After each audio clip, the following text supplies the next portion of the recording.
Commentary comes from Martin Brundle and David Croft.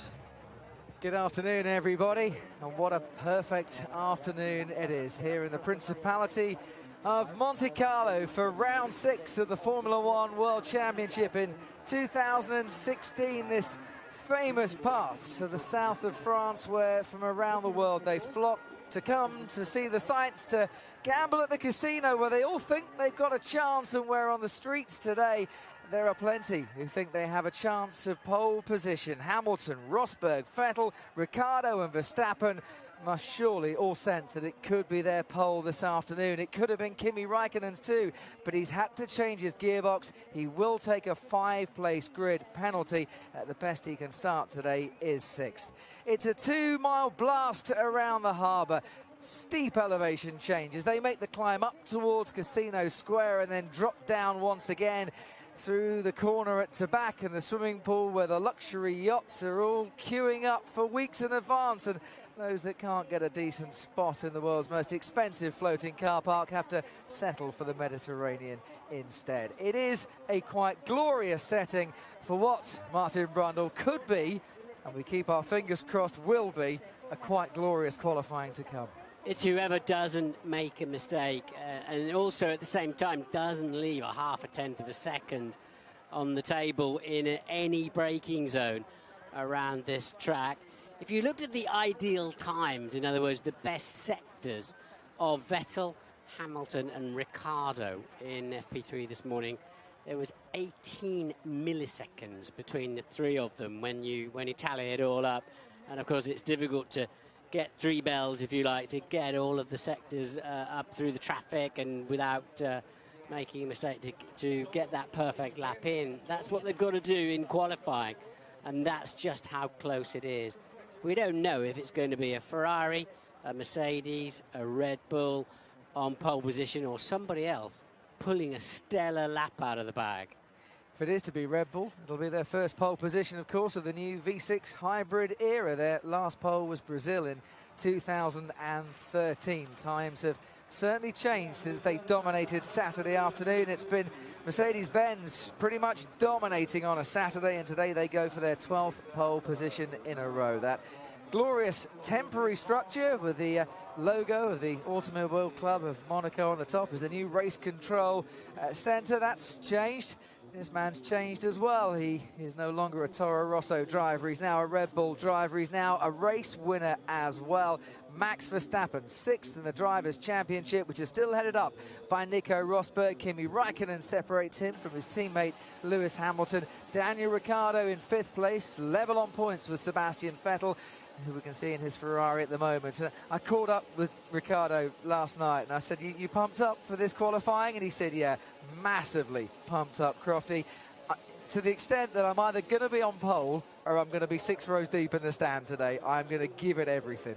Yeah, he loves just stopping and talking about how good the car is as well. I met him like he did yesterday, and he's like, well, you're out there. Did you see the car? I said, yeah, I was out there. And he went, it's flat in 6th gear through the swimming pool, and he just loves it. He's relishing the opportunity.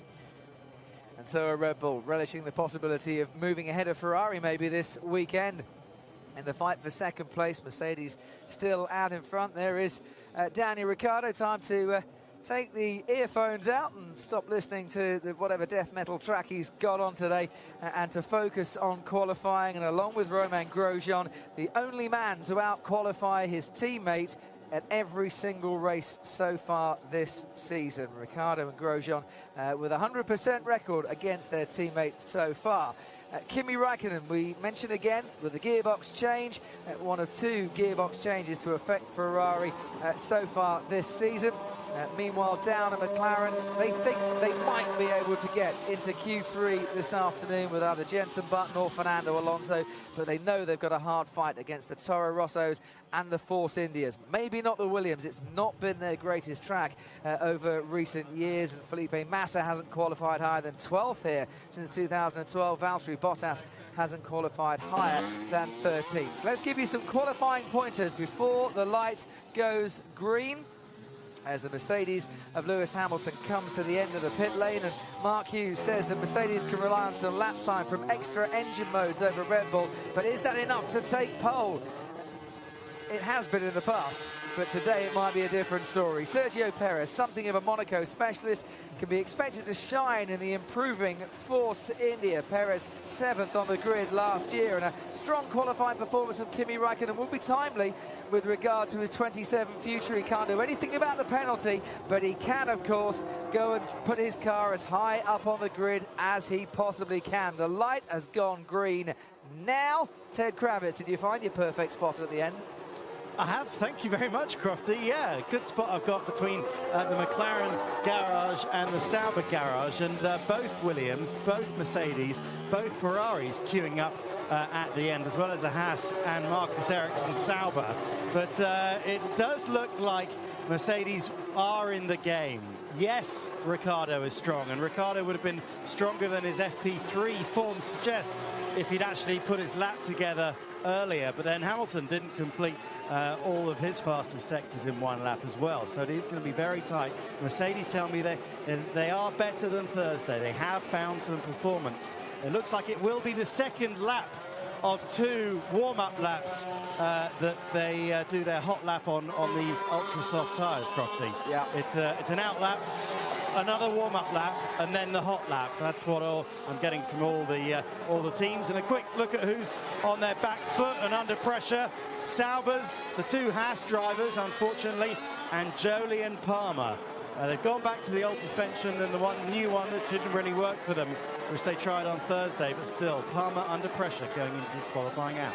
Red Bull is struggling to get their front tyres up to temperature. Adrian, he was telling me last night to exactly how they would like them. And it looks as if Mercedes are punishing their front tyres towards the end of each hot lap.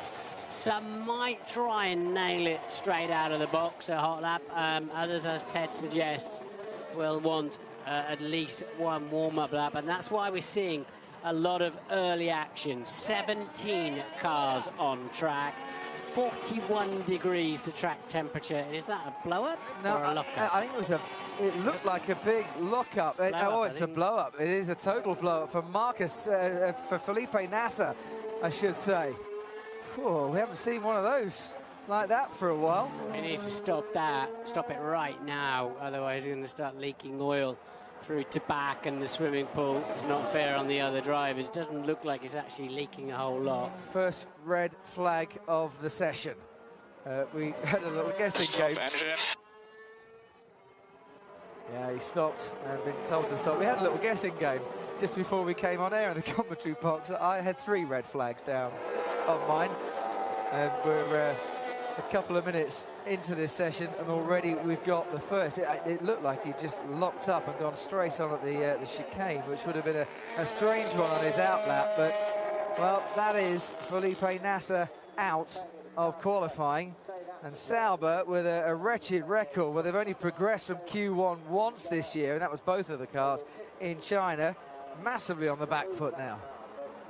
Ricciardo's going to start towards the back of the grid anyway, and he's got loads of new tyres for tomorrow. Unfortunately, even if it's dry, he doesn't really need them. It's a 2-stop at most, isn't it? Most likely a 1-stop, and it's coming out of the tunnel when Pascal Wehrlein having to get out of the way so we can see something there as well. Valves and pistons all having a little chat in there, unfortunately. And you can see a great picture there of how the aerodynamics work off the rear wing, isn't it? Yeah. Over and above what's being poured out of the turbos in terms of smoke. Well, there's a crane down there, and as Kimi Raikkonen goes past, they can now lift it away. Tell you what, that's going to leave a bit of a taint on the canapes, on the boats down by there, isn't it? You're not going to want to be eating too much party food for the rest of the afternoon now. That's going to have to go very high indeed to get over the trees that the crane is parked behind. I know because I walked past it on the way into work, as it were. And if it's the one I'm thinking, that's got to go right over the top of those trees there. Yeah. kind of feeling a bit giddy already, to be honest. Sometimes the driver sits in them, which is not to be recommended. No. Ted, it's down to you. This is good. This is like being on top of a London bus, Crofty, and grazing the branches of the trees. That always gets me nervous when we're going past Berkeley Square or something like that. Yeah. Just a quick thought on the Ferrari engine. I mean, we will wait to see if it is a pure engine blow up, as we think, with all the oil that's come out the back, or just an oil leak, or something's happened. But that's another worry for Ferrari, isn't it? 2016, current engine since Sauber took the upgrade, so that is the same engine spec in the back of that Sauber as Sebastian Vettel and Kimi Raikkonen have, and it's like Ferrari still suffering, and it's just getting worse, isn't it? Gearbox change here for Raikkonen, engine blow up in the sister Sauber for Ferrari there, so obviously they can learn from it, but doesn't bode brilliantly going into the rest of the season. Oof, that makes me feel even more nauseous. Navigate it between the trees now. Back to your bus, Ted. Session will restart in 1 minute and 10 seconds time. But we've said it from the start of the season. Ferrari, engine-wise, strong but fragile. Yeah, and Renault seemed to have sorted that out. They were the ones with the fragile engine last year. The customer Ferrari team's been struggling a little bit, especially. Well, all those that came out are going to now have to go and do another out lap, warm-up lap, and their first time lap. It's all a little bit frustrating, but it's just part and parcel of Monaco qualifying. And there's going to be one less car on the track, so whether that makes the traffic problems any easier, I'm not quite sure.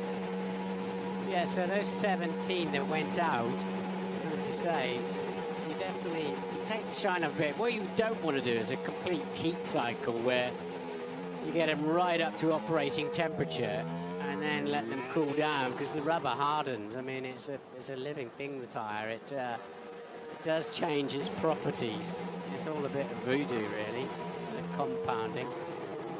It's not ideal if you've already taken some life out of them. Where they're getting away with it is they need a warm-up lap anyway.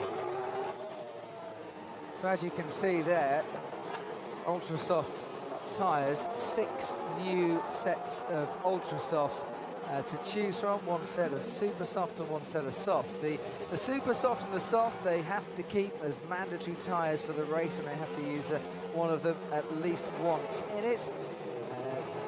The thinking at the moment, if it's dry tomorrow, is that ultra soft and super soft will get you through the race with a one-stop strategy. But the forecast is for thunderstorms in the morning and rain in the afternoon. Beautiful Monaco weather if you stood in a commentary box, Martin Brundle, but not if you sat on a yacht. Might spice the race up a treat. Oh, yes. I don't like purple tyres on a red Ferrari. Doesn't work, does it? It's a clash. Is it purple or is it magenta? You're always the yes. the man to give us that one. It's a bit of a wishy-washy sort of magenta-y purple, isn't it? Certainly is. So anyway, back out on the track, Gutierrez and Grosjean for Haas. Lewis Hamilton were on board with Hülkenberg, Raikkonen, Vettel and Rosberg, Magnussen, Ericsson, Palmer and Wehrlein. And the Red Bulls and the Toro Rossos and the McLaren of Fernando Alonso staying in the garage for the time being, along with both Williams as well. The hardest qualifying of the year, without any doubt. You know it's the big one, it's the pressure, it's going to affect all day Sunday as well, most likely. So easy to make a mistake, so easy to look silly, so easy. In some respects, if you spot every breaking point and miss the street furniture, to look a hero as well.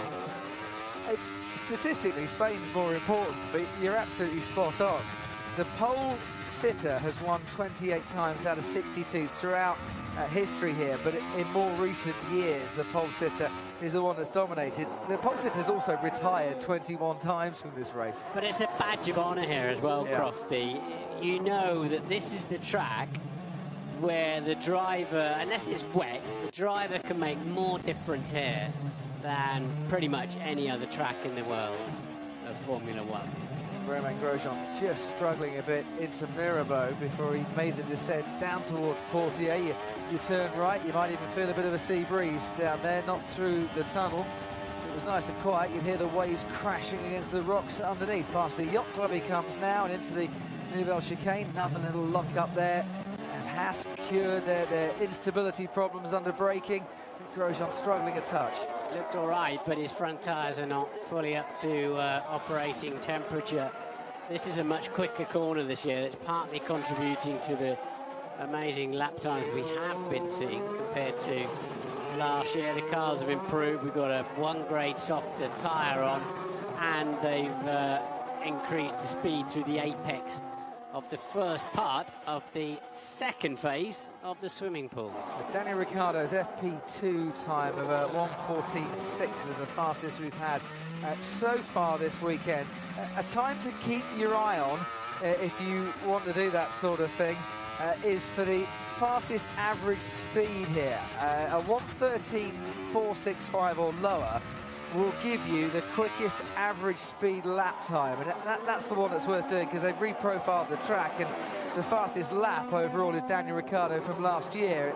The stuff before 2015 doesn't really count. So keep an eye on that 1:13.6, see if we can get any faster than that this afternoon. We're in the 1:16s at the moment with Grosjean from Gutierrez and Palmer. Best first sector time this morning at 19.7 seconds. Hamilton's just done a 19.8. Looked like he had to be a little bit cautious on the way into Saint-Denis, and then got tremendous acceleration off the exit, climbing up the hill over the crest into Massenet. Through the tunnel he is now, and the very much longer middle sector, and turned in there and treat, didn't it? Direction change, pretty good. How close does he want to get to the barriers on the way into to back? And on the way out, for that matter, will he ignore the curb on the right-hand side? No, he rides that curb, and good speed through there as well. A much straighter braking zone now, and traffic everywhere for Lewis. Just about gets out of his way, but you can't help but be slightly distracted by it. He did very well indeed, did Harry Anto, to get out of the way pretty sharpish. Hamilton into the 1:14s already then, 1:14.8. And he takes the quickest time of this session so far. Felipe Massa goes second fastest. He was following straight behind him. And I was going to say that Hamilton had found himself a nice gap. He was so much quicker than the Manor. That gap disappeared by the end of the lap. And crucially then, Hamilton 4/10s quicker than Vettel, and a massive 500ths faster, 400ths faster than his teammate. Danny Kvyat, who set his first ever fastest lap of his Formula 1 career in Spain.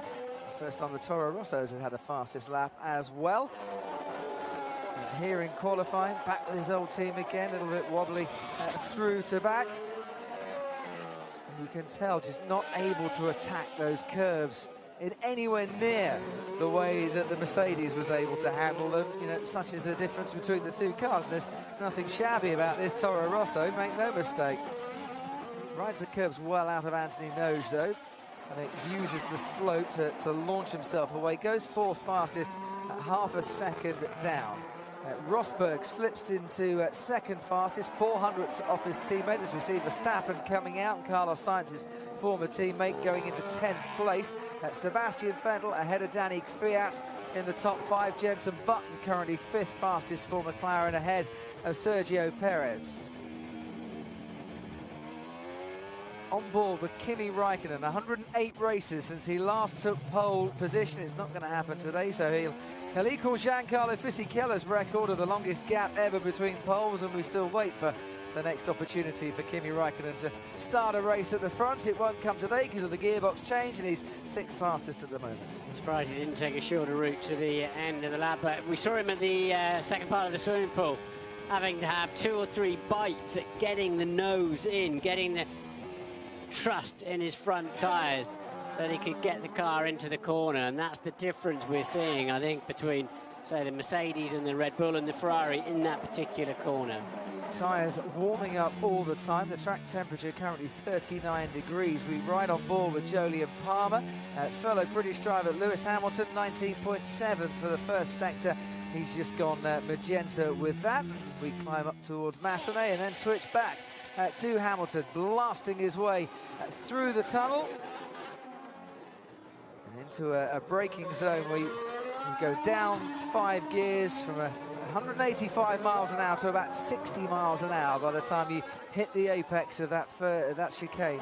Palmer's had a pretty torrid weekend, including the luckiest spin ever coming out of this corner and only just touching the rear wing. But he'll be pretty satisfied, I think, then, just to be a couple of tenths behind his teammate Magnussen. But Renault struggling to get out of Q1. On we watch with Kimi Räikkönen. The next to cross the line was 6th fastest. Has he improved? Goes 5th fastest, and Felipe Massa behind him doesn't manage to improve his time. Sebastian Vettel now goes quickest overall, with Lewis Hamilton just a shade slower at the end of his latest flying lap. A couple of tenths separating both of them. As Valtteri Bottas makes his way out of the chicane. As I mentioned, Williams not had the greatest time at this track in recent years. We haven't had a top 10 start here since 2011. Bottas 9 tenths off the pace. Ricciardo 1.3 seconds up. And any time he needs to get out of the bottom 6, which he should do quite comfortably, you'd think. A little bit trigger happy with the throttle there, Valtteri Bottas. Hurt him coming out of the final turn, Anthony Nogues, but still gets him well into the 15s. Kvyat up there too. Ricciardo then only a 14.9, 3 tenths behind Vettel and a tenth behind Hamilton and Rosberg. So once again then, Vettel draws the first blood as he did in FP3. Absolutely, 5th time this season that Sebastian Vettel has headed up a session, either practice or a qualifying or race session. Nico Rosberg not on the quickest of laps at the moment. Do Mercedes think that 1:14.8 is good enough for him not to need to come back out again? Everyone out on the ultra soft tyres except the 2 Force Indias, by the way. Perez and Hulkenberg setting their time on the super soft tyres. Maybe trying to save one of the magenta stripes for the race. Came here with less sets of the ultra soft tyres than Mercedes did. Ted, down to you. And Force India, I think, have just realised that's probably not the way to go. Hulkenberg has just gone out on a set of the ultra softs. Force India do tend to do that, Crofty. They tend to run a harder compound just as a kind of installation and then go for a ultra soft. In fact, Perez is doing that now as well. So Perez and Hulkenberg on an ultra soft. What would we say a time to be safe out of Q1? A sort of 16 flat? If you're looking at Romain Grosjean, that would mean... Oh dear! And we have a car into the barriers at the swimming pool chicane. Max Verstappen, in his first Monaco Grand Prix as a Red Bull driver, has brought out the 2nd red flag of this session. And I have to say, he looked tense in the garage beforehand. He looked nervous coming into this session. And I just wonder how much tension and nerves played a part in what we've just seen there, Martin. A lot of repair work there. Yeah, okay, Max. Yeah, I'm okay. Okay, mate. He's obviously hit the curb too hard on the way through, and it's thrown the car to the outside. That means he will start almost certainly last tomorrow. Nasser might start from the pit lane. You're right. Nasser, of course, but on the back row anyway.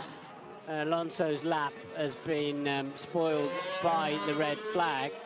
But presumably, with 6.5 minutes ago, Alonso will get another chance. So Verstappen then undoing some of the great work of 2 weeks ago.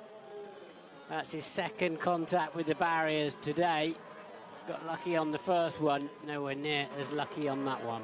So we think that he hit the wall before he hit the wall. So going into the first part of that 2nd swimming pool chicane, that broke the front right and then so threw him into the barriers there. He's clouted that. Yeah. We'll see a replay in a moment as the car gets winched away right in front of our commentary box. Is now dangling in the air. All the fibre you can see is the tether that's been just absorbed the energy. It's lost its front wheel, of course, but of course he had that accident at Massenet this morning in practice. You've been here before, Martin. You've made contact with the barriers. You know, when you get back out in the car again, how much does that previous contact prey on your mind, or doesn't it? He kind of got away with it, didn't he, this morning? But it seems as if where that yellow flag's waving, it seems like he shaved the barrier on the way in. So he's that's what I was being told. Yeah, you can just see it there. Yeah. Watch that. Yeah, bangs it there. And then the curb takes him. He's already lost his right front tyre at that point. Right front suspension is, I think it breaks the steering. Yeah, there goes the steering arm, look. So from there, he's going to go straight because he's only got one wheel that's turning. And the car will be on the ground anyway. And boom. Nothing he can do with that from there, but it's driver error on the way in. He's cut the corner too fine. From the elation of hero in Barcelona to the desolation of zero at Monaco. Safer barrier doing its job. You're approaching that corner at 140 miles an hour before you make that right turn. You have to be so precise. And that is how easy it is here to be on a fantastic lap, and then it all goes horribly quiet. So of the 6 drivers that realistically came here with a chance of getting pole position today, it remains 4. And we haven't even finished Q1 yet.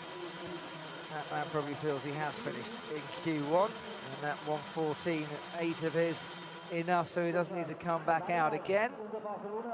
Felipe Nasser with an engine blow up. Max Verstappen crashing into the barriers. 2 of the 6 that aren't going to get out of Q1. Fernando Alonso needs to set a time. Rio Haryanto, Pascal Wehrlein, Jolyon Palmer have to improve, or they are joining Verstappen and Nasser and making their way out of qualifying early. It's a pity for Verstappen. He was 3/10 up to that point, 3/10 away from fastest. And for the second time in his career, though, he's out in Q1 after Monza last year. Session will restart in 1 minute and 30 seconds time. For your helmet, Marco, you're the man in charge of the Red Bull driver program. What do you say to Max Verstappen when he comes back to the garage? I think you just got to reassure him, and he's a young man, really under a lot of pressure here in Monaco. He's made a mistake, and he'll be beating up on himself hard enough. There's not a lot of point in adding too much stress into that, but I suspect that's not what's going to happen. You see once again contact on the right-hand side, the first part of that corner, and then no chance of avoiding the accident as Lewis Hamilton watches on and sees another potential rival for pole position disappear. A few $100,000 worth of carbon fibre bits to go back on that before tomorrow. Start on the back row.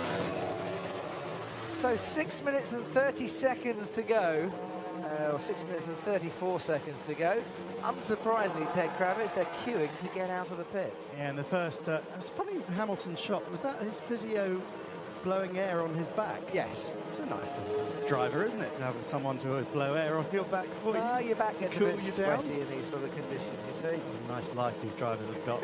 But Fernando Alonso's got to deal with the pressure, and McLaren weren't taking any chances, Crofty, straight out and leading the pack and sitting at the end of the pit lane for a good minute while they just make sure that he's got a nice clear track ahead of him. And the Williams as well, which is interesting. I thought they were safe in ninth. Well, Felipe Massa has a 1:15.9 and Valtteri Bottas a 1:15.6. So they obviously feel that others can improve substantially enough to put that under a little bit of threat.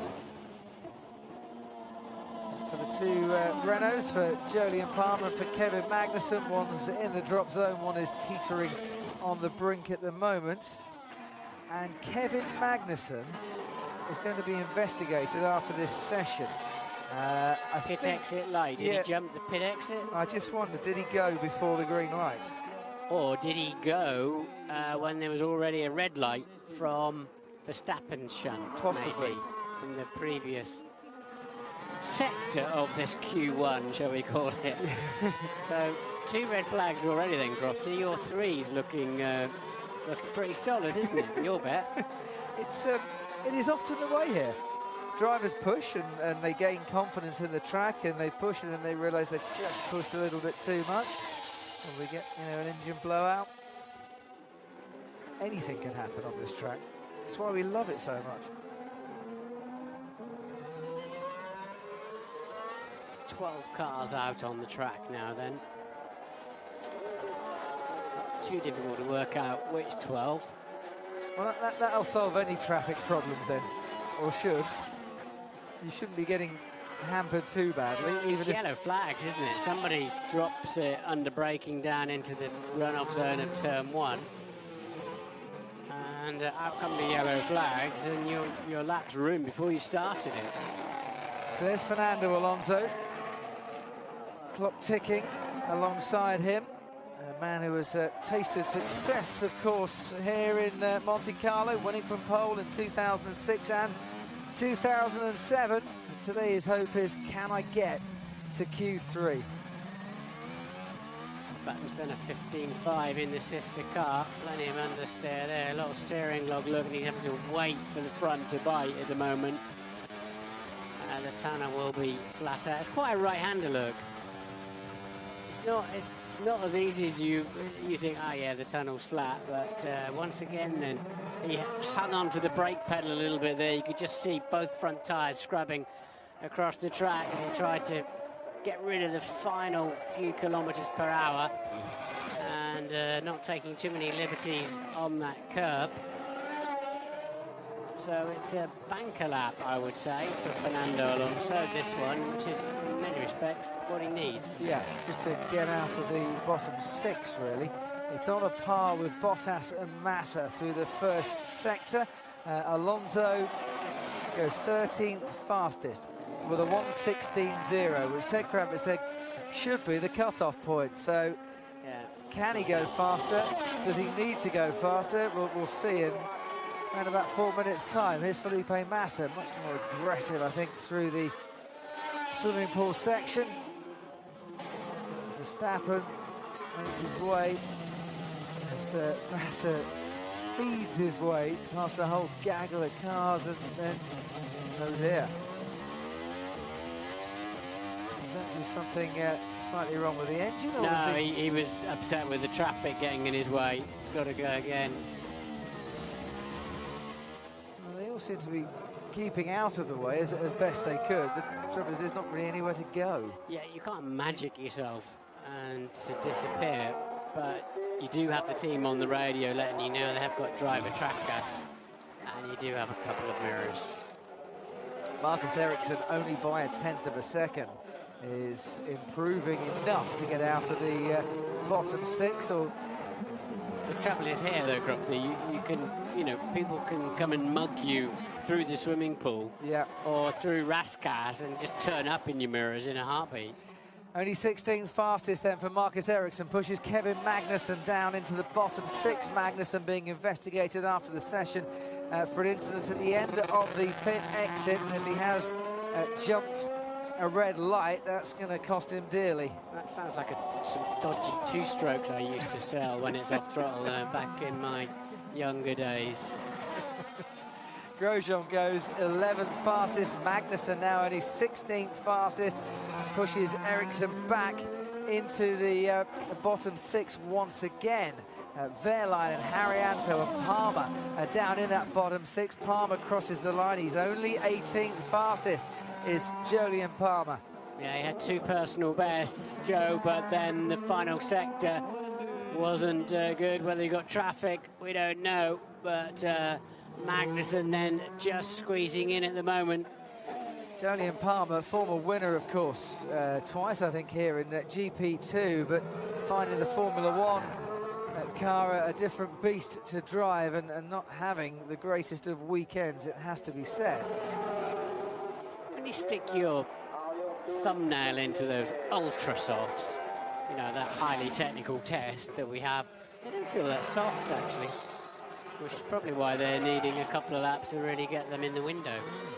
I know Lewis Hamilton was saying on Wednesday, you know, nice to have the ultra soft, but can we have an ultra soft, something a lot stickier? Super duper duper mega soft or whatever comes next. I think a super duper soft would sound much better. And what colour would that be? I wonder. Brown. Sergio Perez in the Force India. And he has got a bit of traffic ahead of him. His teammate Nico Hülkenberg and also Pascal Wehrlein as well. And Pascal Wehrlein is improving his lap time. He certainly did in the first sector. It might be enough to take him ahead of his teammate Rio Haryanto. He'll get one more lap after this, as will Sergio Perez as well, as long as you get to the checkered flag before it starts to fall and the clock's gone down to 0. You can start another lap. Perez goes 5th fastest, good one from him, and I wonder if Wehrlein didn't lock up going into Saint Devote. There seems to be a bit of tyre smoke there. It's smart by Force India because of their tyre choice. The drivers have had a sighter lap on the super softs and then give them a decent run, and it's got them through nicely without burning up 2 sets of ultra soft, so that worked a treat. It's Jolyon Palmer who locked up, a British driver who hasn't progressed from Q1 since Australia. On board with Marcus Ericsson, who's down in the drop zone at the moment. He's not setting best sector times on this lap. This is his last lap. Has he improved enough? No, he hasn't. Marcus Ericsson is out of Q1. Fernando Alonso goes 10th fastest, so that will make him nice and safe. Next man to cross the line will be Romain Grosjean, who's currently 15th fastest. He improves to 8th fastest overall. This is why the Williams wanted to get out there again, and why Felipe Massa is still trying to put a decent lap together by 4/100ths of a second. Marcus Ericsson misses out on Q2. That's a cracker by Grosjean, isn't it? Yeah. You want to be out there at the end of a particular session, but he certainly hooked up a decent lap there. Rio Haryanto has qualified ahead of his teammate Pascal Wehrlein here. Just watching him in practice this weekend, it seems to me that Wehrlein has not really enjoyed the streets of Monaco. He's never been here before, of course. Haryanto has in the support series.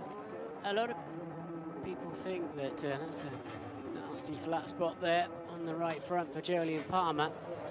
The lockup you were talking about, Robbie.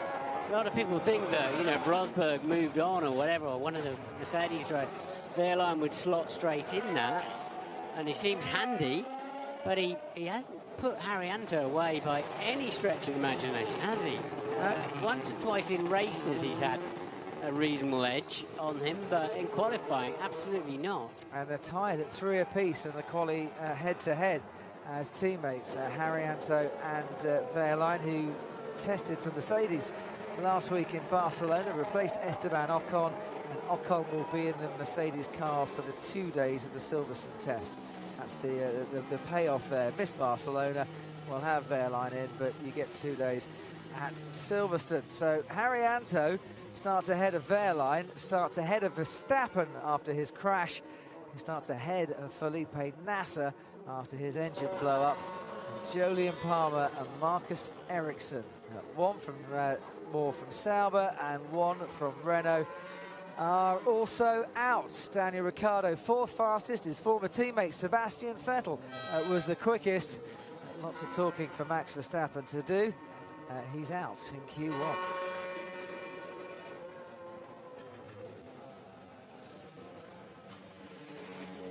Let's have a look at Max. He's going to have a bit more of a difficult day than he had in Barcelona.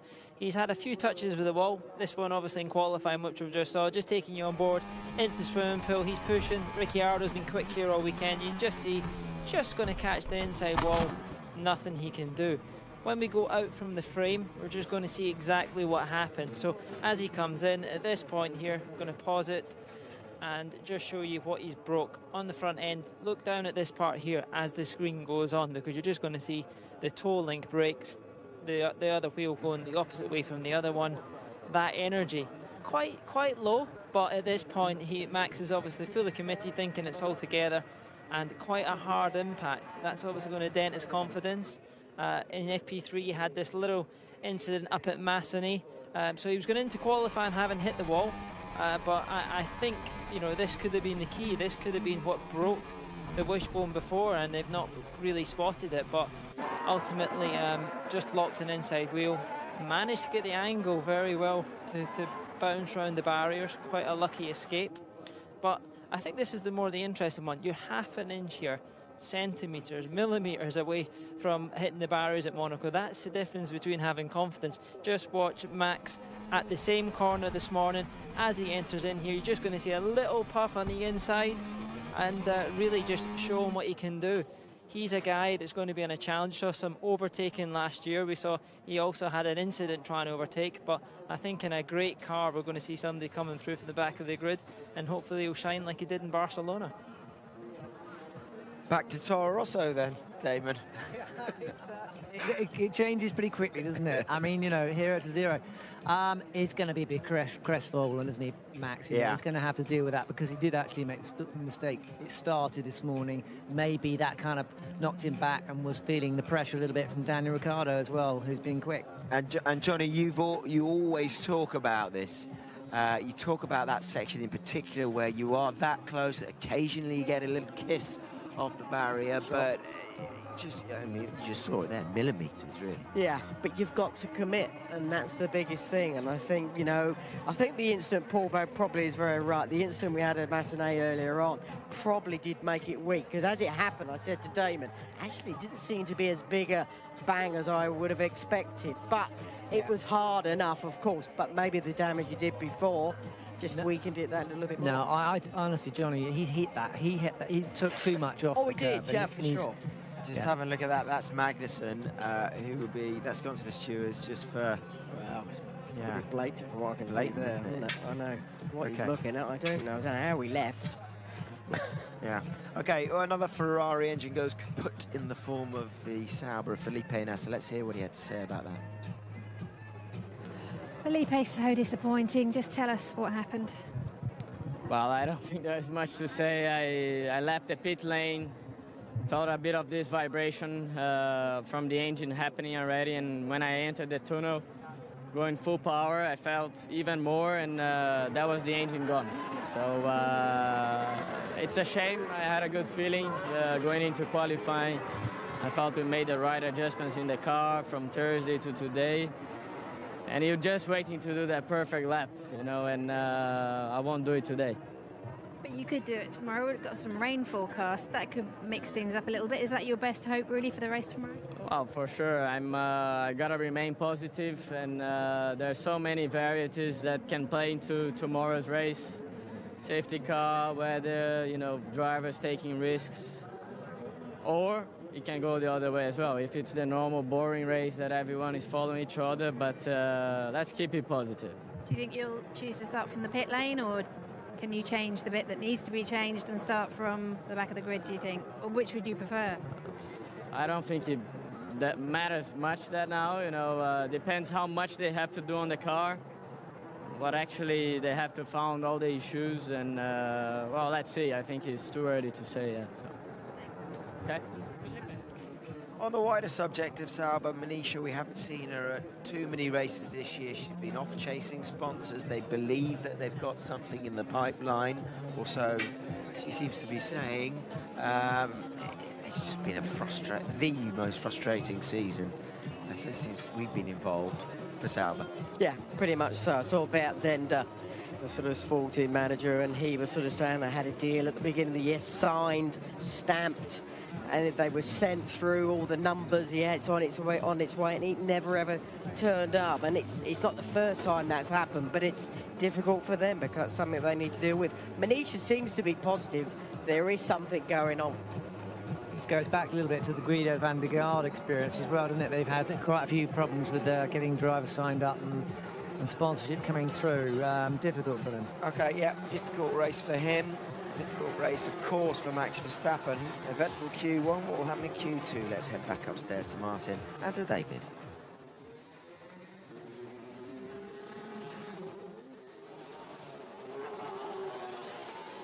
Green light then, and it's time to get Q2 underway, and quite clear that Kevin Magnussen did leave the pit lane while the lights was red. And the stewards will have a number of penalties that they might choose to enforce. Just to remind you, last year Carlos Sainz missed the weighbridge in qualifying. Was asked to come in and the car weighed to make sure it conformed with all the technical regulations. He missed it, and then had to start from the pit lane after he reached Q3. So with things like this, Martin, the stewards tend to be quite clear and hard and fast with it. Magnussen in this Q2 session, Max Verstappen out as we saw in Q1. Let's hear from him now. He's with Rachel. Max, just tell me what happened. Turned in a bit too early, so clipped the wall, broke the suspension and went straight into the wall. How were you feeling going into qualifying? Because this is obviously a track where you need to build up confidence, and you said after Thursday you wanted to find a bit more balance and a bit more confidence in the car. Well, I felt quite good. Immediately my first push lap I felt more confident than all the other laps, and also in terms of car balance was better because my second sector was immediately like 2-3 tenths faster than I ever did. So yeah, it was all coming together, but then yeah, into the chicane, underestimated a bit maybe the grip I had, turned in a bit too early, and yeah, then it all goes wrong. What was the extent of the damage? You have to start 21st, I think it is, so yeah, hopefully the weather will help a bit tomorrow, but yeah, if you start 21st, it will get very different. I'd imagine tonight, Martin, he'll be in a vastly different mood to the smiling, chirping Max Verstappen you interviewed a couple of days ago. Yeah, I still very much enjoy talking to him. It's a pity he's not in this, though, because a 5-way shootout would be even better than a 4-way shootout that we appear to have, unless Kimi can find a bunch of time. Yeah, he can still qualify fastest, he just won't be able to get the pole position because he's got a 5-place grid penalty. Michael Schumacher, of course, the last man here in Monaco to qualify fastest and not start on pole. But he got a 5-place penalty himself. So then, it's the race to get into the top 10 here. And remember, the tyres you use to set your fastest time in Q2 are the tyres that you will start the race on. If you get into that top 10, so you don't want to be doing too much to wear them out, just enough to set the fastest time. I think in other tracks we do see them just backing off a bit on this lap to get themselves a really good set of tyres to start the race. But I think here, given yellows and reds and mistakes, they'll be trying to, they can't afford to just give up on a lap.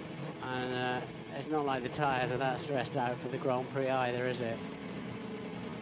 Yeah, that's very true. Nice smooth surface. And as you can see, as we ride on board the front wing, Sebastian Vettel trying to generate some heat into those tyres. If the track temperature is 39 degrees, they're not grippy enough as far as he's concerned. The two Toro Rossos have a lap time in the bag, and Vettel splits them in between, even though he was backing off quite a bit. Has to be said, so was Kvyat and Sainz as well. Ted, down to you. Good that you mentioned Toro Rosso. Good effort by them. We haven't spoken a bit too much about Kvyat and Sainz, have we, Crofty? No. But not only are they very safely into the session, looking possible for Q3, but they've also been smart with their tyres. They only used one set of the ultra-soft tyres in Q1. So they've got plenty left for the rest of qualifying. Good effort the Italian team there? Well, they came here, like Force India, with only 7 sets of the Ultra Soft. So a sensible decision, I think, from Force India and Toro Rosso not to use 2 sets of Ultra Soft in that first part of qualifying, because it would have hampered them quite a lot, Martin, as we went on, and if they got into Q3. Kvyat's driving beautifully. He's really carrying speed, just unloading the car nicely over the curbs. Looking good. A lot of backing up going on out on the track. They're waving the white flag down towards Raskas as Kvyat goes into the 114s, and his teammate Carlos Sainz, the next to cross the line, also in the 114s, and just ahead by 1/100th of a second. The white flag, just to warn you, there's lots of slow-moving cars around. Sebastian Vettel and Lewis Hamilton now are setting the pace. A 1:14.0 from Hamilton. It's not going to be long before we're in the 113s here. Pretty good marker from Hamilton, though, isn't it? That's a big step forwards. Well, Vettel hasn't got within half a second of pole this season in his Ferrari, and he's only just within half a second of Lewis Hamilton at the moment, and only by 1,000th of a second. And Rosberg just confirming what a great lap that was from Hamilton. Everybody else is half a second behind him. Rosberg, Ricciardo, Vettel. Then you've got the 2 Toro Rosso boys, 8/10 down. Good effort from Hulkenberg to go 8th fastest. Kevin Magnussen, who's already had to start from the pit lane once this season after he missed the weighbridge in FP2 in Bahrain, goes 13th fastest. He's under investigation by the steward. Sergio Perez goes 10th fastest in his Force India. So that means that the 2 Williams, Bottas and Massa, who we haven't seen out on the track yet in this Q2 session, also Magnussen, Gutierrez, Grosjean and Button are the cars outside the top 10 as it stands. 1:14.0 from Hamilton, kind of doing there, Martin, what he did first thing on Thursday in practice. Yeah, that's a cracking lap. So, as you say, we should get into the 13s in Q3. Hamilton doesn't need to run again. What's the cutoff? Cutoff going to be mid-14s, isn't it? Yeah. To feel comfortable. I suppose if you're Sebastian Vettel, 1:14.5, do you think that's okay? Yeah, that's just about it. 14.5, 14.6. But only just. On board with Romain Grosjean. And let's ride on board with him for just a few moments whilst we're here from Jolyon Palmer talking to Rachel. Jolyon, tough weekend and a lack of running as well. I know you've had some experience around here before, but is that knocked your confidence over the weekend building into today when you need to have maximum confidence, I guess? Yeah, well, obviously it's not ideal preparation to be in the barriers this morning, but to be honest, I'm not too dissatisfied with the job that I did. I think there's a little bit more to come in the lap time, but as a team, I think we've made the most of it with the new engine as well to get out of Q1. So, yeah, we'll see what we can do tomorrow. How did that lap feel then? I mean, there wasn't much more in the car, so how did the lap feel going round?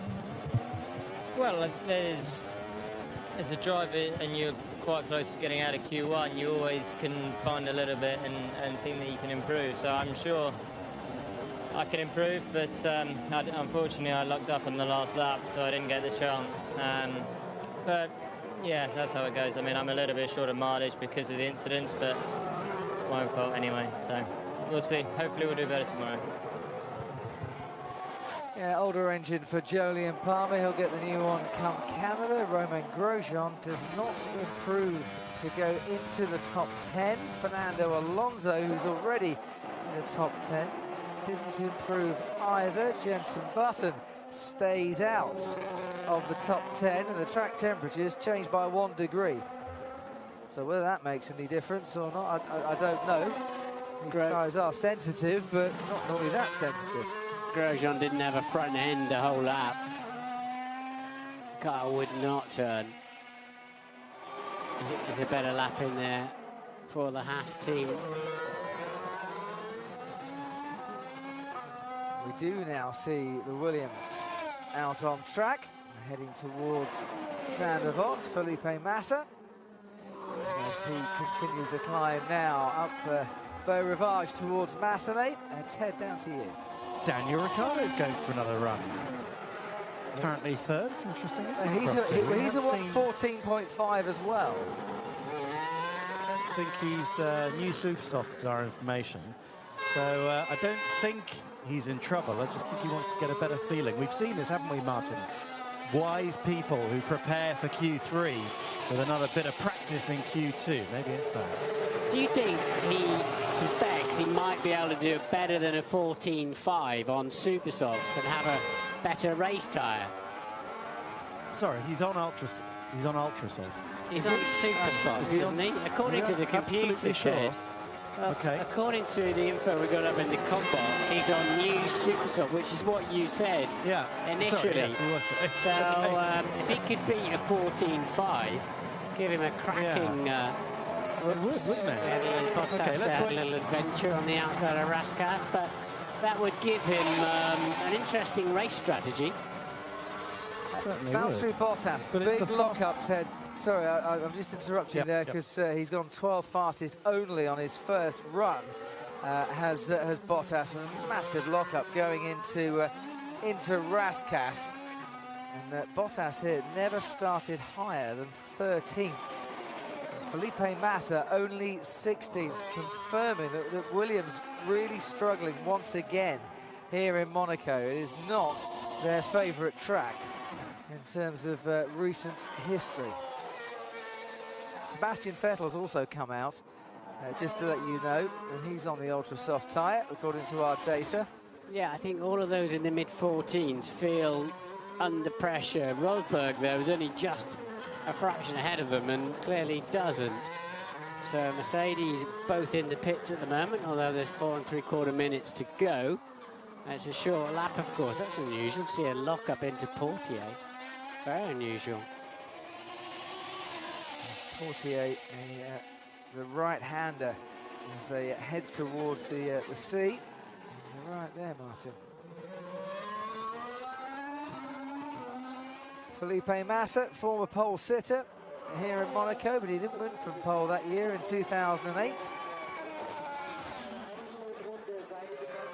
They just haven't got the bite there. In those sort of corners, you can see the speed that others can carry. The Williams drivers, this track, as you say, just doesn't seem to suit their philosophy of an F1 designed for a season-long car. Let's see if he can get into the top 10. He has to make up 6/100ths of a second in the final sector. He's actually lost time in the final sector. Felipe Massa only 11th fastest. Nico Rosberg is coming out of his garage for another run on the ultra soft tyre.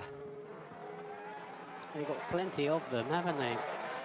And this is why maybe he's done a... I don't know if it's just front wing, but I touched the barrier on the inside of turn 15. It did a Verstappen, but not quite as hard. That would explain why his lap was 4/10 slower than Lewis Hamilton. He would have lost a bit of time. Hamilton's out as well. Hamilton goes out. So I suppose if they're not saving tyres for the race necessarily. The track evolution can be strong here. The temperature's down a couple of degrees from the start of the session. That looked quick, didn't it? Valtteri Bottas has a huge amount to do here to try and get into the top 10. 4/10 of a second to make up in the final sector. Pushing hard, but you feel it's a little bit forlorn for Williams. 11th fastest does make up a bit of time. Goes ahead of his teammate Felipe Massa. Leads Massa 4-1 at the moment this season in the quali head-to-head. Ricciardo's just set the personal best for the middle sector on super soft tyres. Yeah. if he can get a couple of laps in on those and get himself into Q3 on softs, super softs instead of ultra softs. Very interesting indeed. So Hamilton, then he's done it. He's done a 14.3. Yeah. They are his race tyres, David. They are. So that could be quite interesting. Ricciardo on the super soft tyre, which obviously can go longer than the ultra soft. And he's put himself second fastest and gone and improved on his time. Hamilton keeps out of the way of Sergio Perez, who's currently 10th fastest. And Perez needs an improvement on this time as well, as Felipe Massa sets a personal best for the first sector. Perez, big lock-up ahead of Perez is his teammate Nico Hülkenberg. And have they played a blinder at Red Bull? If it's a dry race, I think they probably have, but we are expecting rain. Yeah. But then aren't we always? On race day, we always seem to be talking about the rain's coming. It's definitely coming. I haven't brought my coat this week. Ted, down to you. So what I read that strategy in, and I just wonder whether Ricciardo was canny, because the delta is about half a second, isn't it, super soft to ultra soft here, Martin? It's not as much as it would be on a circuit like Barcelona, where it was 8/10. But I wonder whether Ricciardo just did a steady lap on his ultra soft first time round, knowing that he wanted to go and beat it. But that's an insurance policy for the race, isn't it? That's Red Bull saying, OK, if Mercedes do out-qualify us, if we just don't get the rubber to green, or they turn their engine up as they always do for Q3, we've still got an advantage come race day. Nice thinking. Yeah, that's a clever move, I think, there by Red Bull, to have the confidence they could do that time, and they've outsmarted everybody else. Valtteri Bottas is out of qualifying, whilst his teammate Felipe Massa carries on. Bottas into the pits, called into the weighbridge, and at best he will start 11th for tomorrow's Monaco Grand Prix. If he does start 11th, he'll have some crumb of comfort that it'll be his best ever at Monaco starting position. So here is his teammate Felipe Massa, and it's touch and go as to whether there's another lap available to him. He crossed the line with about 1 minute and 15 seconds to go before the checkered flag. He got a little bit hot into the C-front chicane, but got away with it. Towards Raskas. No, it's a poor middle sector for Massa, and he's abandoned. Abandoned the lap, and coming on in. Very disappointing Monaco qualifying for Williams. As I said, don't have a top 10 start here since 2011. And at the moment, they're 11th and 12th on the grid. Alonso out there hoping to cement a Q3 appearance. Well, he's currently 9th fastest, but Sergio Perez in 10th is improving. Jenson Button, his teammates, improving. Romain Grosjean's on a good lap. And Esteban Gutierrez improving on his time as well. So it's OK, but there are some to challenge Alonso. Gutierrez, first across the line, goes 12th fastest and manages to split the Williams. What about Jenson Button? Can he get his McLaren then into Q3? Next across the line, we'll see the checkered flag. Wants a winner here, only 13th fastest, misses out by 1/10 of a second. Grosjean's next across the line. He doesn't improve overall. Perez goes 8th fastest ahead of his teammate Nico Hülkenberg and Fernando Alonso. Kevin Magnussen, the final one to cross the line, 16th fastest for him, and a steward's investigation to come. McLaren do make it into Q3, and it's Fernando Alonso once again, as it was in Spain last time out, who takes that honour. Started, of course, 10th and had to retire from the race with that electrical or software code issue. And at the top, Nico Rosberg, Lewis Hamilton, Sebastian Vettel, the 1, 2, 3 in Q2, but Daniel Ricciardo and Red Bull taking something of a gamble, and it could pay off. On the super soft tyres, Ricciardo set his fastest time. 6 different teams in the top 10 then, Crofty. Excellent. And for Esteban Gutierrez, not a top 10 place for him, but for the first time this season, he has actually qualified ahead of his teammate Romain Grosjean. So he wins the Haas battle but sadly, he can't fight the battle any longer in qualifying this afternoon.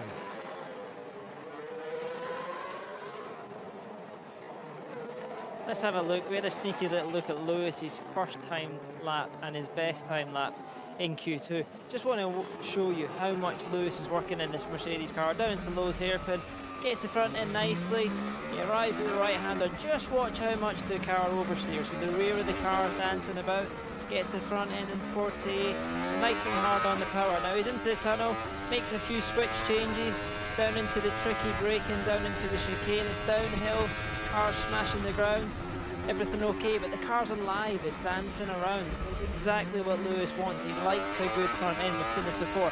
Now to back, hardest corner on the track, gets the front end again, and he just loses the rear. He's spinning it up using all that Mercedes power through the swimming pool, and you're just going to see again how much he's working.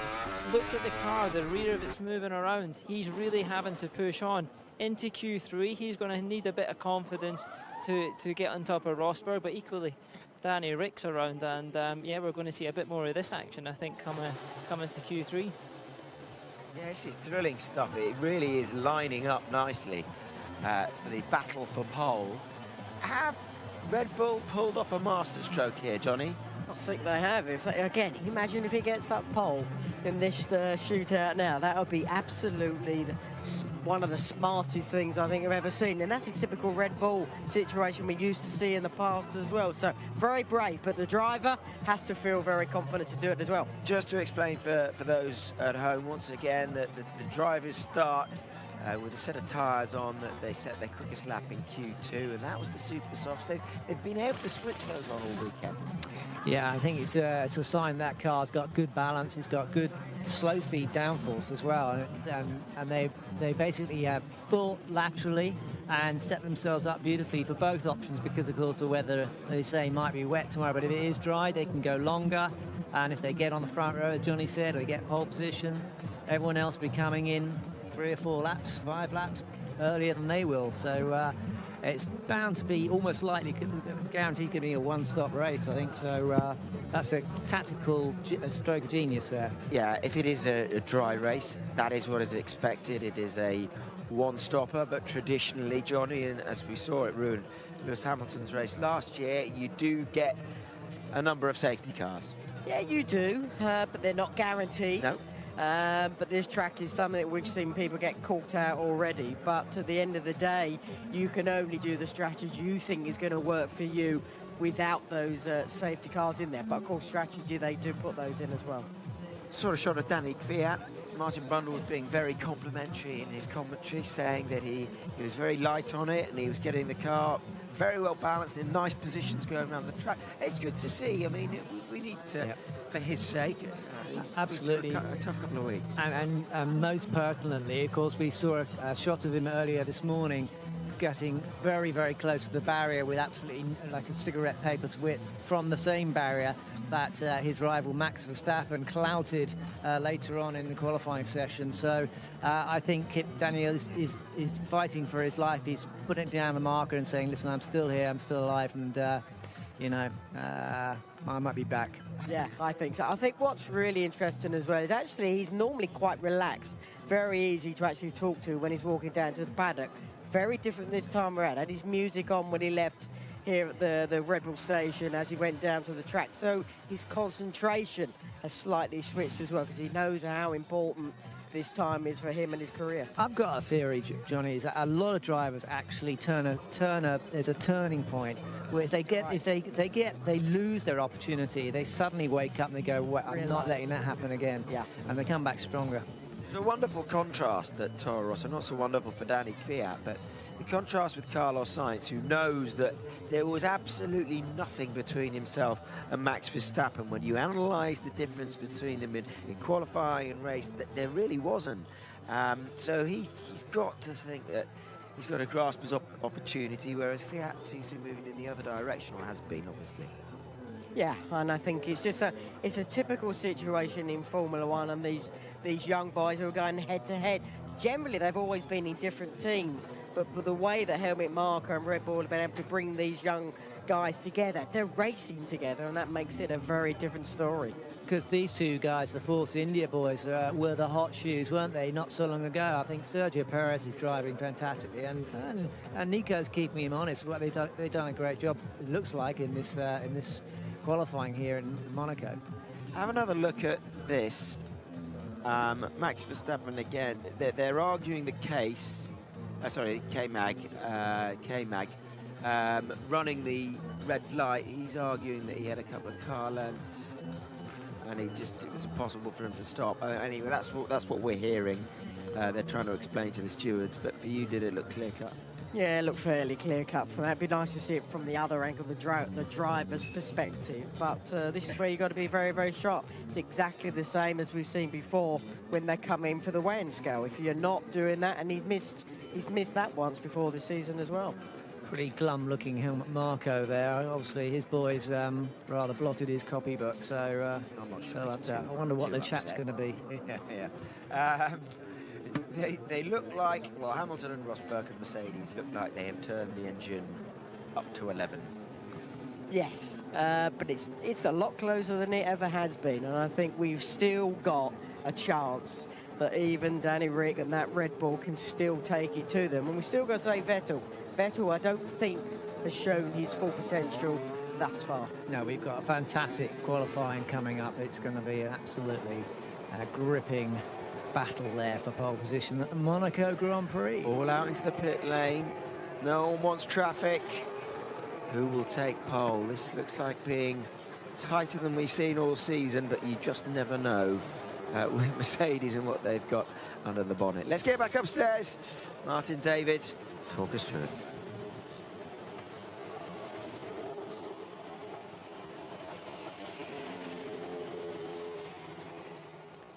So for the last 3 years, it's been Mercedes on pole here in Monaco. You go back to Mark Webber in 2012 for Red Bull's last pole here, 2008 for Ferrari. Guys, engine, something wrong with the engine. And Lewis Hamilton, you can see, pulling over to one side in the pit lane. And even before we properly get going in Q3, Lewis Hamilton looks like he properly can't get going at the moment. His crew race to the car. I've got no power. Okay, copy. Okay, we're looking, do I stop? Well, he stops before he crosses the white line so they can actually push it back to the garage and have a race against time to try and fix the issue, Martin. As he knows well, you can't select reverse gear at any point in the pit lane. He's got one reprimand for that, somewhat unfairly. Earlier on in the year, you're right, Crofty, he hasn't gone beyond that white line, so he is accessible to his crew. And more gremlins for Lewis Hamilton then. Certainly his car seems to have had the fair share of them. Let's see what this one is, but he's claiming obviously it's not going to be about turbos and things like that or battery packs, because they don't get used certainly in the pit lane. Yeah, quite. It'll be the normally aspirated part of the 1.6 litre motor, I would have thought, if it's about power in the pit lane. And drama down at Mercedes then as Ricciardo starts his first flying lap in Q3. It's not a flyer, this he's still warming the tyres up, wasn't he? Heading down into turn 1, Ted. Nico Rosberg has just trundled past Hamilton, being pushed back by his own mechanics. A penny for Rosberg's thoughts as his rival hits bad luck once again. The car just sounded a bit juddery as it passed me going down to wait towards the end of the pit lane. The engine was going. He has got the redesigned MGUH, hasn't he, for better reliability, Crofty, yeah, as Hamilton. So might not be that. If Hamilton fans touch wood, it might just be a reset and then he can go again. I'll let you know as soon as I know. Well, they've got to get him to the garage first to find out. And the sound of silence, almost, for Lewis Hamilton, not what he wants to be hearing as we're into Q3. And the rest of the cars out on track. Force India on the super soft tyres, both Force Indias. Never had two cars start in the top 10 here before in Monaco, but they're both out there at the moment. They're both on the super soft tyre. Yeah, Hamilton's already then on his back foot. It'll be a run down. He won't have that knowledge, that final attack when the engine's at maximum, the fuel's at minimum, and taking no prisoners in any braking zone, any turning up against the barriers. You need to build on that. You need a crescendo here. You need your best and final effort in the last lap of qualifying. Still warming up his tyres, Sebastian Vettel, as Hulkenberg crosses the line with a 1:15.1. Used tyres there for Raikkonen. You can see with the U there, not with the coloured in the background. It's used ultra softs. Fully purple. It would have been a brand new set. Hulkenberg with the fastest time. Sergio Perez, his teammate, crosses the line half a second down on his soft compound. Ricciardo now really starting to go for it. 19.5 through the first sector. Through Portier he goes and gets past Nico Hulkenberg and on his way through the tunnel. Next time we're not going behind him because he's slowing down too much for me. Yeah, it's traffic problems. Kimi was causing a blockage for Ricciardo just the other day, who gets really close to the barriers through to back. Speed, look at the speed Ricciardo's taking. Purple sectors all round as well, 2 corners to go. Pick the throttle up early and sweetly there. This is properly committed from Daniel Ricciardo, it really is. He said he was pumped up, he was going all out for pole, and this will be provisional pole of a 1:13.622. Incredible from Daniel Ricciardo. Beat that, he says to the rest. Never been on pole position before. Front row 4 times in his career.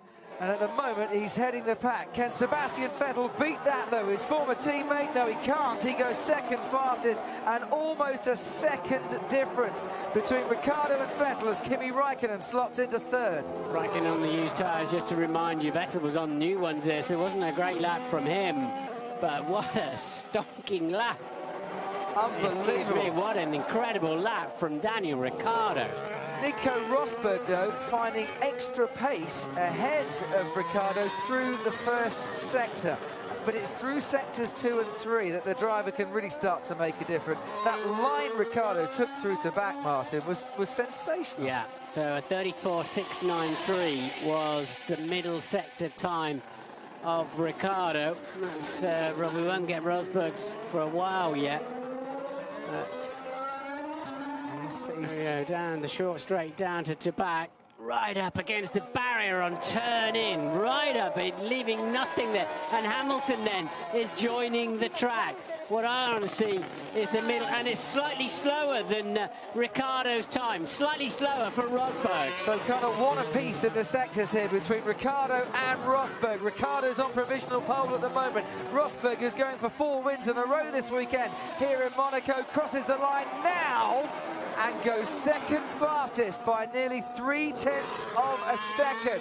And Mercedes now see what they're up against here this afternoon. The team that has dominated qualifying, has dominated race wins in this V6 hybrid era, are on the back foot against Red Bull, who have not been on pole since Brazil 2013, and through Daniel Ricciardo have gone and stretched their legs so far this afternoon. And we saw the time he did, didn't we, on the Supersoft, the red mark Supersoft. So Ricciardo then has laid down a marker that's going to be difficult. But what about Hamilton? Will he possibly get 2 runs in? It means he's got to make the first flying lap count each time. Would you have kept him in the garage and just said, look, just you've got one run and one run only. Well, maybe they've sent him out just to make sure the thing's functioning properly. What did you find out, Ted? It's one run, so it's one run of 2 laps, we believe. The team have confirmed to me that it's not a problem with the MGUH, part of the hybrid system, as it was earlier on in the season. So it's a different problem. They think that they fixed it, but yeah, does it sound crisp to you? Let's have a look. Yeah, sounds absolutely fine. Okay, good. So he'll presumably do a Ricciardo then, and an easy first lap. And then why they've sent him out now then is they know it'll be relatively clear track for him while the others regroup for their second run. And it is a coaster to get it all balanced up front to rear. So Hamilton is going to have to drive the lap of his life to usurp Ricciardo off pole position and defend against Rosberg as well. But he's not going to have chance for a second run, is he? He's just not going to have the time to do this, a flying lap, an in lap, a change, an out lap. Wouldn't have thought, not if you're taking a lap to warm the tyres up. That's the trouble. And we know the track evolves, and you've only got 10 cars going around there now. This is where you ask the question, are you better to be out there when everybody else is getting the full evolution, or are you better to get, you know, a clear track to do it now, I wonder? So Hamilton then is pulling the string back on the bow on this lap, ready to release the arrow, but he is actually going to find some cars on their out lap, unfortunately. They'll be told that he's coming along, but he will have to navigate a few cars, not including this one, I think. He's also got the option to do a couple of laps, hasn't he, and stay out there a little bit longer, and, you know, yellow flags might even play a part in it, who knows? Yeah, so he's going to catch Ricciardo, Hülkenberg, maybe Sainz and Kvyat too on this lap. Lewis Hamilton, who was slow. on. He's slow. He is. He's coasting. Maybe what's going on? He's either got problems still. He was 1.2 seconds down through the first sector, or he's just out there circulating and waiting for the right time to really go for it. The man who was on pole position last year, of course. I wonder if he made a mistake into Massenet or Casino Square and decided to abandon that. It was a pretty steady old first sector, 20.6 against a target of 19.4 seconds. Sebastian Vettel, at the end of his first sector, still coasting somewhat as well. The track temperature has gone up a massive 5 degrees in the last 3 or 4 minutes as well. That is enough to influence the tyres and the temperature of the tyres and the way that they interact with the asphalt. And it could be that the track gets hotter and the times don't go tumbling down. It could be that Ricciardo got his lap in it at just the right time. On board now with Lewis Hamilton. In towards Sainte-Devote we go. Nicely out of there. Still not attacking now, he's not attacking, he's not happy. He's got full power. According to Mercedes, nothing wrong with the engine at all. He abandoned it immediately. He did not attack Sainte-Devote in the normal way of the ultimate quali lap. And climbing up the hill, short shifted and backed right out of it. So Hamilton then is on target to start only 10th.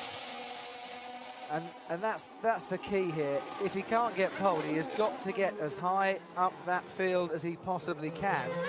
Rain or dry, you do not want to be starting 10th in Monte Carlo. Because if Raikkonen stays 4th, he won't even leapfrog Raikkonen with his 5-place grid drop.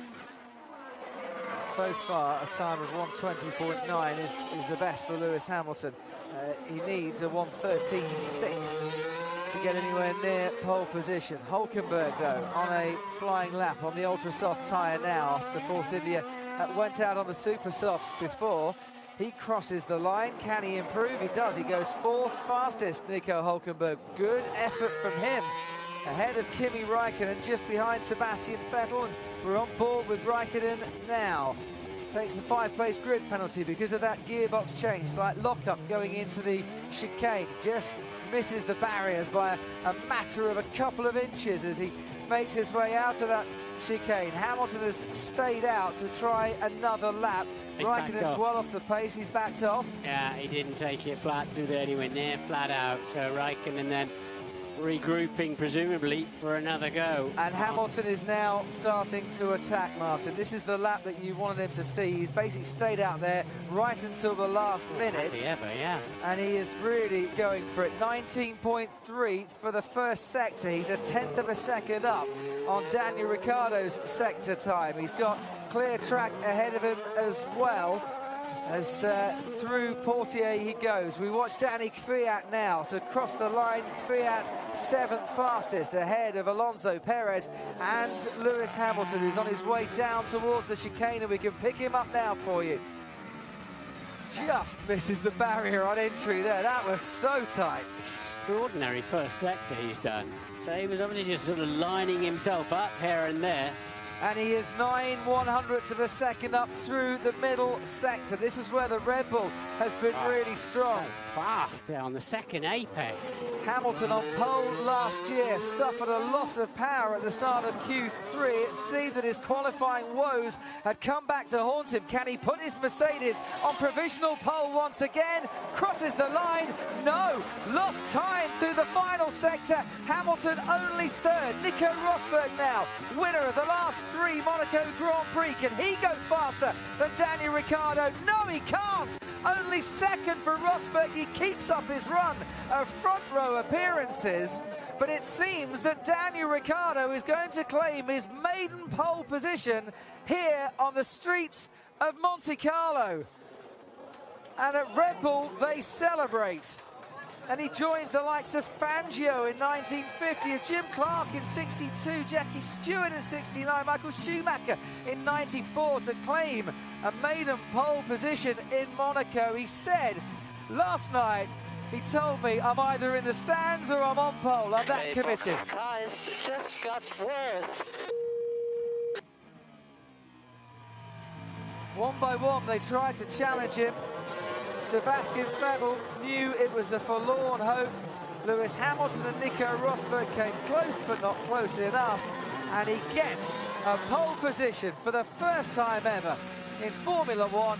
Daniel Ricciardo starts the Monaco Grand Prix at the top of the field. The frustration at Ferrari coming through in that radio call from Sebastian Vettel, a man who thought he was challenging for pole position this afternoon and will start only 4th.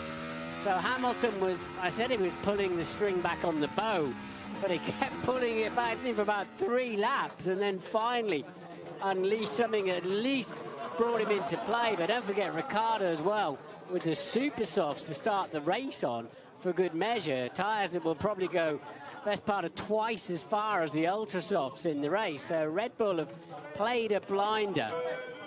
And Red Bull moved back level with Mercedes on 58 poles as well in their career. The guys can celebrate. Yeah! Yeah! Yeah! Thank you, guys. Oh, my time. He's come here on a mission this weekend. He feels that something got taken away from him in Spain 2 weeks ago. And here in Monte Carlo, he wants to put that right. Does Daniel Ricciardo, and boy, has he gone and put that right so far this weekend. No disrespect to Red Bull, but I think that's Ricciardo's pole position. That was, he's been on it all weekend, hasn't he? He certainly has. So after Sir Jack Brabham and Alan Jones and Mark Webber, you've got a new name down under of Aussie drivers to take a pole position, and it's Daniel Ricciardo, the 97th driver to take a pole position in Formula 1.